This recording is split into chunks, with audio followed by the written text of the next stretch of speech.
Hi everybody, today we have Pirate Pete's Talk Like a Pirate by Kim Kennedy, pictures by Doug Kennedy.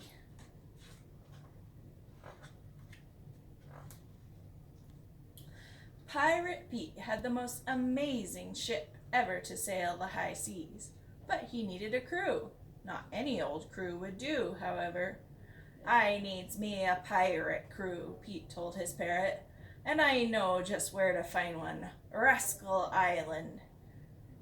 To Rascal Island we go, cried the bird.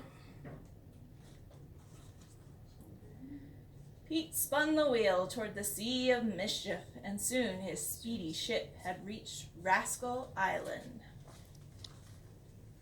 Pete dropped anchor in the bay, and then he hung a sign across the ship's bow, "Buccaneers wanted."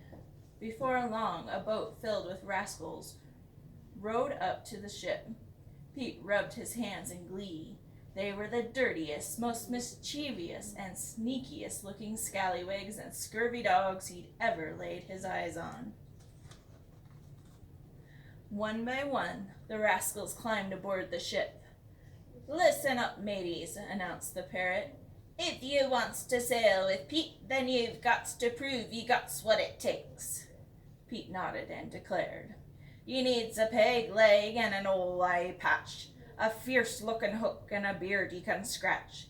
You gots to load a cannon and know how to fire it, but most of all, you gots to talk like a pirate." A rascal stepped forward, loaded the cannon, and fired it. "Nice firing," said Pete. "And I sees you gots a peg leg, hook, and an eye patch. And that beard of yours, does it hanker for a scratch?" "It is quite itchy," answered the man, "especially during the summer when the weather tends to be sultry." "Blow me down," bellowed Pete. "You don't talk like a pirate. Walk the plank." As the man splashed overboard, Pete hollered, "You should have said, when the sun's a-blazing me beard gets the itches. Worse than a bucket of sand down me britches." "Next," ordered the parrot. Pete squinted at the rest of the rascals and said, "You gots to be stubborn and mighty cranky. You gots to be dirty and awfully stanky. You gots to load a cannon and know how to fire it, but most of all, you gots to talk like a pirate." A rascal stepped forward, loaded the cannon, and fired it. "Nice firing," said Pete, "and I see that you're plenty dirty and stinky. But is ye stubborn and cranky?" "Oh, indeed," replied the rascal. "Sometimes I'm very irritable, especially when I don't eat my breakfast." "Shiver me timbers," shouted Pete. "You don't talk like a pirate. Walk the plank." As the rascal went overboard, Pete cried, "You should have said, I's as mean as a shark that's stuck in a tub when I've not scarfed me morning grub." "Next," squawked the parrot.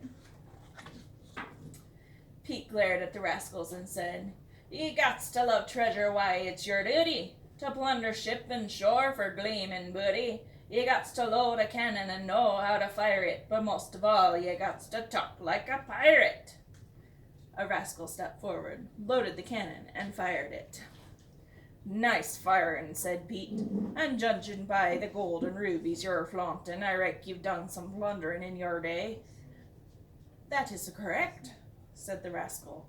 "I've misappropriated a number of fine jewels without permission."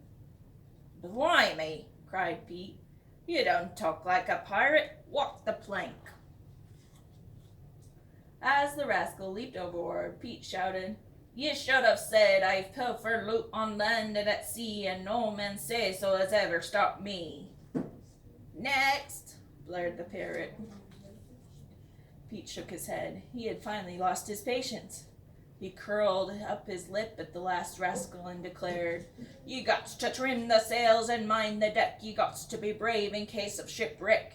You gots to load a cannon and know how to fire it, but most of all, you gots to talk like a pirate." The rascal walked forward, loaded the cannon, and fired it. "Nice firing," said Pete. "But is ye brave? 'Cause no lily-livered seafarer is going to sail with me." I can assure you that I am extremely courageous, said the rascal. I will conduct myself with valor at all times. Confound it, shouted Pete, stomping his foot. You don't talk like a pirate. Walk the plank. As the rascal dropped overboard, Pete yelled, You should have said, I've not a yellow-bellied bone from me head to me toes. I'll stand brave upon this ship wherever she goes. Can ye believe it? Pete moaned to his parrot. Out of all them rascals, not a one was fit for me crew. 'Tis true, squawked the bird. By the powers, they's no more than a bunch of squiffies and sprogs. None of 'em fit to go a swashbuckling and a plundering for pieces of eight upon the briny blue on this here vessel. Pete blinked. Why, you talk just like a pirate, he cheered to the bird. You're all the crew I needs. Weigh anchor. Aye, aye, said the parrot, and off they sailed. Back to the high seas went Pete and his bird. A pirate always gets the last word. They looked for a crew so they could hire it, but blimey, none could talk like a pirate. The end.